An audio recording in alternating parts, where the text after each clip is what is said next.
विजयनगर गांव में कोमल अपने पिता मोहन और मां सुमन के साथ रहती थी। उसके पिता मोहन एक फूड कंपनी में डिलीवरी बॉय का काम करते थे।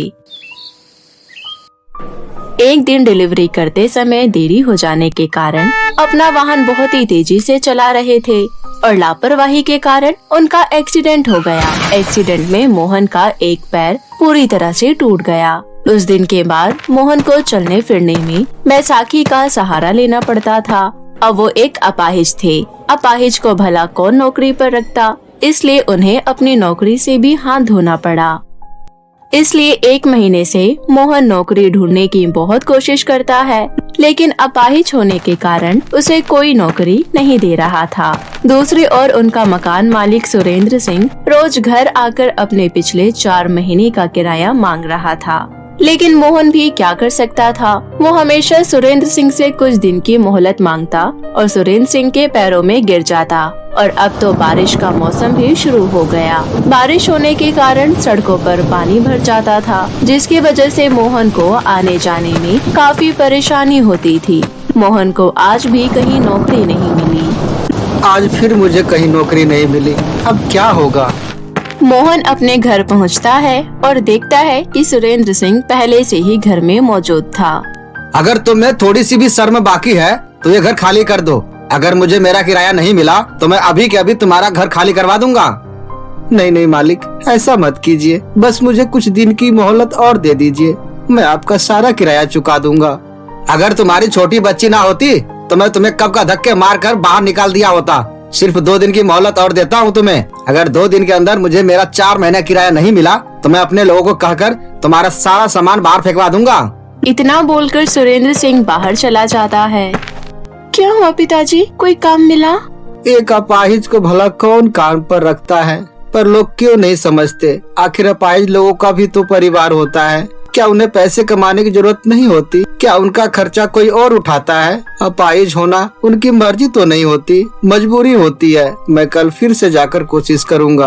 अब कोशिश करते रहना। और यहाँ घर का राशन खत्म हो चुका है, एक दाना नहीं है खाने को। ये सुनकर मोहन और भी चिंता में आ जाता है। सुरेंद्र सिंह के दिए हुए 2 दिन की मोहलत खत्म हो चुकी थी, लेकिन मोहन को कोई नौकरी नहीं मिलती और न ही वो मकान मालिक सुरेंद्र का 4 महीने का किराया दे पाता है। 2 दिन से मोहन, उसकी पत्नी सुमन और बेटी कोमल केवल 1 रोटी और पानी पीकर ही अपना पेट भर रहे थे। 2 दिन खत्म होते ही सुरेंद्र सिंह अपने गुंडों को लेकर मोहन के घर जाकर उथल पुथल कर देता है और उसके घर का सारा सामान उठाकर बाहर फेंकने लगता है। ये सब मोहन की आंखों के सामने हो रहा था। सुमन अपनी सहमी हुई बच्ची को लेकर एक कोने में खड़ी थी और मोहन सुरेंद्र सिंह के पैरों में गिरकर उनसे विनती कर रहा था। मोहन रोते हुए, ये क्या कर रहे हैं मालिक, कृपया ऐसा मत करो। पहले मेरा 4 महीने का किराया हाथ में रख। 2 महीने का किराया तो मैंने पहले ही माफ कर दिया था। मैं आपका सारा पैसा चुका दूंगा मालिक, भरोसा कीजिए। लेकिन सुरेंद्र सिंह एक नहीं सुनता और मोहन को धक्का देकर वहाँ से चला जाता है। उसने घर पर भी ताला लगा दिया था। अब हम कहाँ जाएंगे जी? पता नहीं, लेकिन कहीं तो जाना ही पड़ेगा ना। ऐसा कहकर मोहन और सुमन अपने घर से छोटा मोटा जरूरत का सामान उठाकर वहाँ से चल देते हैं। तेज बारिश भी हो रही थी। तेज बारिश में मोहन, सुमन और कोमल चलते ही जा रहे थे कि तभी दुर्भाग्यवश कोमल का पैर फिसलता है और वो सीधे जमीन पर गिर जाती है। उसकी वजह से उसके सिर में काफी चोट आ जाती है। खून बहने लगता है। सुमन जोर जोर से रोने लगती है। ये देखते ही सुमन ने अपनी साड़ी का पल्लू फाड़कर कोमल के सिर पर बांध देती है। माँ, सर में बहुत दुख रहा है। जल्दी ठीक हो जाएगा बेटी, रो मत। इसके बाद मोहन और उसका परिवार फिर से आगे बढ़ने लगते हैं। तभी मोहन को एक बहुत बड़ा पेड़ नजर आता है। बारिश से बचने के लिए मोहन अपने परिवार को लेकर पेड़ के नीचे खड़ा हो जाता है। उन्हें पेड़ के नीचे खड़े खड़े अब 4 घंटे बीत चुके थे, लेकिन बारिश रुकने का नाम नहीं ले रही थी और न ही उनके पास रहने के लिए कोई और जगह थी। कुछ देर बाद उस पेड़ से एक आवाज आती है। तुम लोगों का घर बार है या नहीं? मैं देख रहा हूँ तुम लोग कई घंटों से मेरे नीचे खड़े हो। मोहन और उसका परिवार डर के मारे उस पेड़ से दूर जाने लगते हैं। तभी वो पेड़ फिर से कहता है, अरे भाई, मैं तो तुम्हारी परेशानी दूर कर रहा हूँ, लेकिन तुम लोग तो मुझसे ही डर रहे हो। पेड़ की ऐसी बातें सुनकर कोमल उस पेड़ के पास जाती है और बड़ी ही मासूमियत से पूछती है, आप भी बारिश में भीग रहे हो? इसका मतलब आपके पास भी रहने के लिए छत नहीं है? बिल्कुल हमारी तरह हमारे पास भी रहने को छत नहीं है। कोमल की मासूमियत देखकर पेड़ की आंखों में आंसू आ जाते हैं। तुम तो बहुत मासूम और प्यारी हो।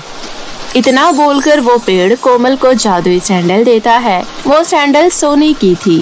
ये लो बेटी, मैं नहीं चाहता इस प्यारी सी बच्ची को और भी कोई तकलीफ हो। यह एक जादुई सैंडल है, इसे पहनकर तुम जो भी बोलोगी वह सच हो जाएगा।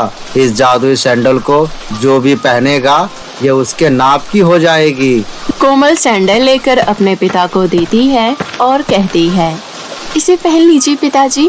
अगर भगवान मेरी कोई इच्छा पूरी करेंगे तो मेरे लिए इच्छा यही होनी चाहिए कि आपका पैर ठीक हो जाए।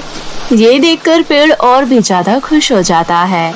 इतनी सी उम्र में तुम बहुत समझदार हो गई हो। ऊपर वाला तुम्हें हमेशा खुश रखे। उसके बाद मोहन वो सैंडल पहन लेता है और सैंडल पहनते ही मोहन के पैर ठीक हो जाते हैं। अब वो बिना बैसाखी के चल पा रहा था। ये देखकर सुमन और मोहन बहुत खुश हो जाते हैं। मेरा पैर तो बिल्कुल ठीक हो गया बेटी। तुम्हारे सर की चोट भी जल्दी ठीक हो जाए। मेरा पैर ठीक हो जाने की वजह से अब हमारे अच्छे दिन फिर से लौट आएंगे। मोहन के इतना कहते ही कोमल के सिर की चोट ठीक हो जाती है। उन लोगों को ये समझने में थोड़ी देर हो जाती है कि वो सैंडल जादुई है और उसे पहनकर जो बोलो वो सच हो जाता है। उसके बाद कोमल वो सैंडल पहनकर कहती है, इस तेज बारिश में हमें रहने के लिए कोई घर मिल जाए और हमारे हालात फिर से पहले की तरह ठीक हो जाए। कोमल के इतना कहते ही सैंडल एक जादुई घर में बदल जाती है। सुमन और कोमल उस घर में जैसे ही प्रवेश करते हैं वो देखते हैं कि वो घर किसी राजमहल से कम नहीं लग रहा था। ये घर तो बहुत ही सुंदर है बेटी। मुझे लगता है कि हमारे घर के हालात सुधर जाएंगे। इस घर में रहने के लिए हर एक सुविधा मौजूद थी जिसमें वो अपनी जिंदगी आराम से काट सकते थे। लेकिन फिर भी मोहन अपने परिवार के लिए कुछ करना चाहता था, इसलिए ये जगह जगह नौकरी ढूंढने निकल पड़ा। अब उसे पहले से भी अच्छी नौकरी मिल गई। थोड़े दिनों बाद मोहन ने नौकरी छोड़कर अपना खुद का बिजनेस शुरू कर लेता है और गांव के बहुत सारे अपाहिज लोगों को रोजगार देता है। तो मेरे प्यारे दोस्तों, कैसी लगी आपको हमारी ये कहानी? हमें कमेंट करके जरूर बताएं और इसे अपने दोस्तों के साथ भी शेयर करें। और हाँ दोस्तों, अगर आपने अब तक हमारे चैनल को सब्सक्राइब नहीं किया है तो जल्दी से नीचे लाल बटन दबाकर अभी कर लें। तो मिलते हैं आपसे फिर किसी नई कहानी के साथ। तब तक के लिए आप अपना ध्यान रखें। धन्यवाद। बहुत समय पहले की बात है। वृंदापुर नाम के एक छोटे से गांव में सोनम नाम की एक लड़की रहती थी। सोनम अपने पिता रामकिशन के साथ रहती थी। वो बहुत छोटी थी तभी उसकी माँ का देहांत हो गया था। रामकिशन अपनी बेटी का और अपना पेट भरने के लिए एक फैक्ट्री में काम किया करता था। उसी से किसी तरह उनका गुजारा चल रहा था। वे लोग बहुत ही ज्यादा गरीब थे। सोनम की उम्र अब शादी लायक हो गई थी, इसलिए उसके पिता को अब उसकी शादी की चिंता सताने लगी थी। सोनम की उम्र अब शादी लायक हो चुकी है, मुझे अब उसकी शादी के बारे में सोचना चाहिए। इतना सोचकर रामकिशन अपनी बहन को फोन करता है और कहता है, हेलो, कैसी हो दीदी? मैं ठीक हूँ रामकिशन, तू बता कैसा है? आज कैसे याद किया तूने अपनी बहन को? दीदी, सोनम की शादी की उम्र हो गई है, उसके लिए कोई अच्छा सा लड़का देखिए ना। ठीक है रामकिशन, मैं पता करूँगी। यदि कोई अच्छा परिवार मिला तो मैं तुझे जरूर बताऊंगी। इतना कहकर रामकिशन की बहन फोन काट देती है। इसी तरह काफी दिन बीत जाते हैं। कुछ दिनों बाद रामकिशन की बहन खुद उसके घर आती है और कहती है, भैया, लड़के का नाम विनोद है। हमारी सोनम के लिए विनोद से अच्छा लड़का आपको कहीं मिल ही नहीं सकता है। बहुत बड़ी कंपनी में मैनेजर के पोस्ट पर काम करता है। मेरी बात मानो तो इस रिश्ते के लिए हाँ कर दो। लड़के वाले बहुत अमीर है, ऐसा रिश्ता आपको कहीं नहीं मिलेगा। लड़का शहर में रहता है, लेकिन उसकी माँ चाहती है कि उसकी शादी गाँव की लड़की से हो। दीदी, लड़का आपको पसंद है तो अच्छा ही होगा। आप उनको यहाँ बुला लीजिए। यहाँ आएंगे तो सोनम को भी देख लेंगे और दोनों बच्चे आपस में बात भी कर लेंगे। इसके कुछ दिनों बाद विनोद अपनी माँ के साथ सोनम को देखने आता है। सोनम दिखने में तो बहुत खूबसूरत थी, इसलिए एक ही नजर में विनोद और उसकी माँ को सोनम बहुत पसंद आती है और वो शादी के लिए हाँ कर देते हैं।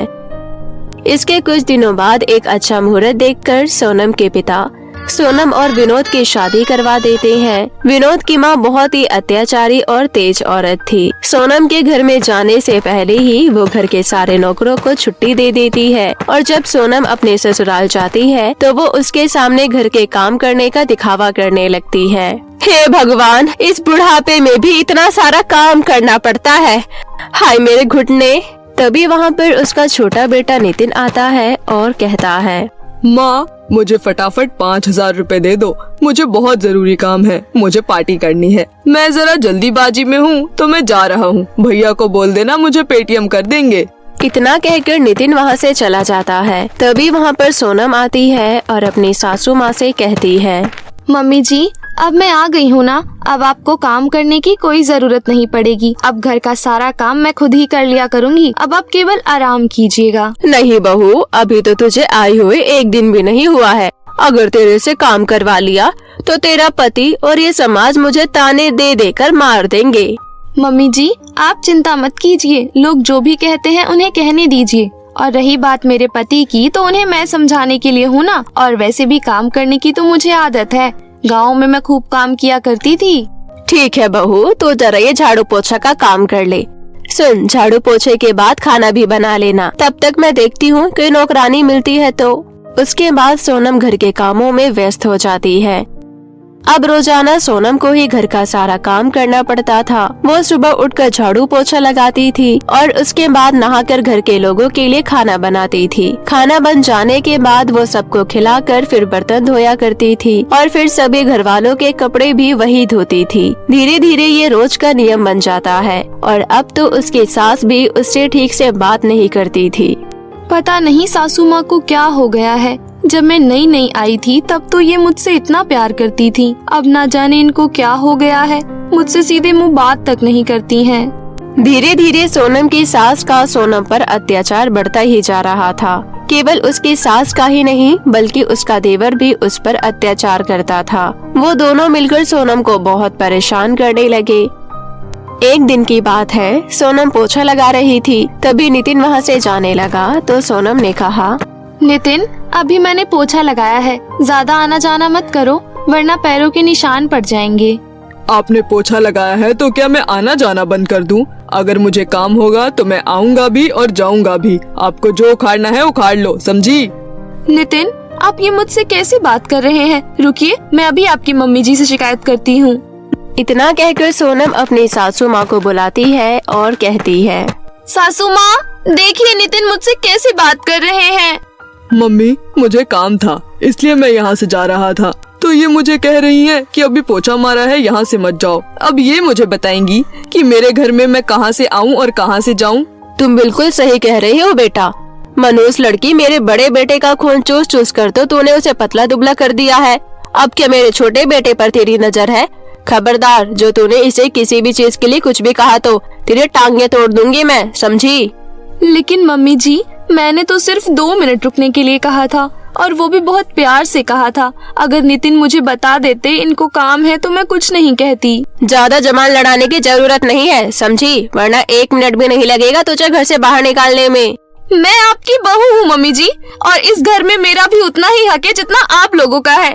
इस तरह आपको मुझ पर चिल्लाने का कोई हक नहीं है, समझिए आप। सोनम जब ये बातें बोल रही थी तब उसके देवर ने उसके फोन में रिकॉर्डिंग कर ली और जब शाम को उसका भाई घर लौटा तो उसने वो रिकॉर्डिंग अपने बड़े भाई को सुना दी। अपनी माँ पर इस तरह सोनम को चिल्लाता देख विनोद को बहुत गुस्सा आया और उसने सोनम की खूब पिटाई की और तीनों माँ बेटे ने मिलकर सोनम को घर से निकाल दिया। सोनम उनके सामने रोती बिलखती रही लेकिन किसी को उस पर दया नहीं आई। मुझसे गलती हो गई सासू माँ, मुझे माफ कर दीजिए। मैं यहाँ से अकेले गाँव कैसे जाऊँगी, मुझे तो रास्ता भी नहीं देखा हुआ है। सोनम की कोई भी बात वो लोग नहीं सुनते। सोनम वहाँ से अपने घर कैसे जाती उसे तो रास्ता भी नहीं पता था। वो इसी तरह कहीं भी जाने लगी। चलते चलते वो जंगल में पहुँच गई। हे भगवान, अब मैं क्या करूँ? मेरे पास तो रहने के लिए कोई घर भी नहीं है। मैं अपने पापा के पास कैसे जाऊँ? मुझे घर का रास्ता भी नहीं पता। हे भगवान, अब आप ही मेरी मदद कर सकते हैं। सोनम चुपचाप एक पेड़ के नीचे बैठ गई। धीरे धीरे रात होने लगी। वो रात बहुत काली थी, इसलिए सोनम को बहुत डर लग रहा था। ऐसा कैसे हो सकता है? अभी तो अमावस की रात आने में समय है, फिर रात आज इतनी काली क्यों है? कहीं आज चांद पर ग्रहण तो नहीं है? पता नहीं रात आज इतनी काली क्यों है। मुझे बहुत डर लग रहा है, कहीं कोई जानवर आकर मुझे खा न जाए।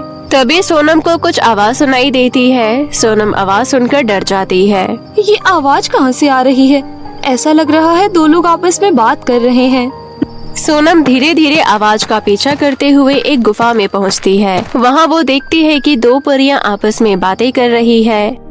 चंद्रघटा परी, हमने चांद को तो चुरा लिया है, लेकिन अब हमें चांद को सही जगह ठिकाने लगाना होगा, क्योंकि लोगों को जल्द ही पता चल जाएगा कि आसमान में चांद नहीं है। और अगर बात जंगल के पीछे वाली गुफा की जादूगरनी को पता चली तो वो हम दोनों को मौत के घाट उतार देगी। तुम्हें पता है ना वो कितनी शक्तिशाली है। हाँ, तुम सही कह रही हो। हमें जल्दी से चांद को ले जाकर रानी परी को दे देना चाहिए, फिर पूरी दुनिया पर हम परियों का राज होगा। दोनों परियों की बात सुनकर सोनम सोचती है, हे भगवान, ये क्या होने वाला है? अगर ऐसा हो गया तो पूरी दुनिया संकट में पड़ जाएगी। मुझे जल्दी से जिस जादूगरनी की ये बात कर रहे हैं उसके पास जाना होगा। सोनम भागते भागते जंगल के पीछे की एक गुफा के पास पहुंचती है और बिना देर लगाए उस गुफा के अंदर घुस जाती है। उस गुफा के अंदर एक जादूगरनी मंत्र का जाप कर रही थी। सोनम कहती है, जादूगरनी जी, जल्दी उठिए। कुछ परियों ने मिलकर हमारे चांद की चोरी कर ली है और वो लोग उसे लेकर अपने परीलोक में जा रहे हैं। अगर ऐसा हो गया तो हमारी पृथ्वी संकट में पड़ जाएगी और मैंने उनके मुंह से सुना है कि सिर्फ आप ही उनसे लड़ सकती हो। क्या कहा तुमने? जिस बात का डर था वही हुआ। तुम जल्दी चलो मेरे साथ। उसके बाद जादूगरनी और सोनम जंगल के बीच वाली उसी गुफा में पहुंचती है, लेकिन तब तक दोनों परियां वहां से जा चुकी थी। फिर जादूगरनी और सोनम जादुई झाड़ू पर बैठकर आसमान में उड़ने लगते हैं। तभी उन्हें दोनों परियां दिख जाती है। जादूगरनी उनका रास्ता रोकते हुए कहती है, हमारा चांद हमें लौटा दो, वरना मैं तुम दोनों को जिंदा नहीं छोड़ूंगी। चंद्रघटा परी, जल्दी चलो यहाँ से, इस जादूगरनी ने हमें देख लिया है।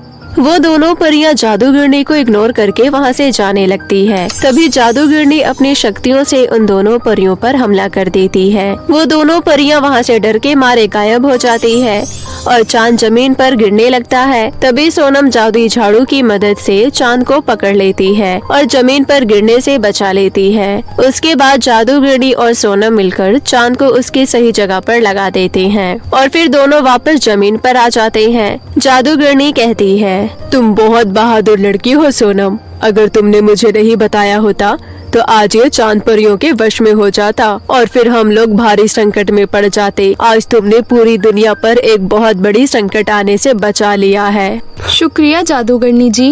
लेकिन मुझे समझ नहीं आया, इतने घने जंगल में कोई इंसान आता जाता नहीं है, फिर तुम यहाँ कैसे आई?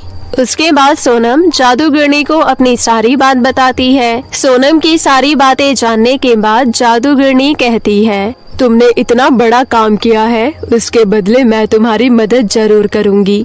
मैं तुम्हें तुम्हारे पिता के पास छोड़कर आऊंगी। आपका बहुत बहुत शुक्रिया जादूगरनी। उसके बाद जादूगरनी सोनम को लेकर उसके पापा के पास जाती है। अपनी बेटी को रात में इस तरह घर आता देख किशनलाल घबरा जाता है।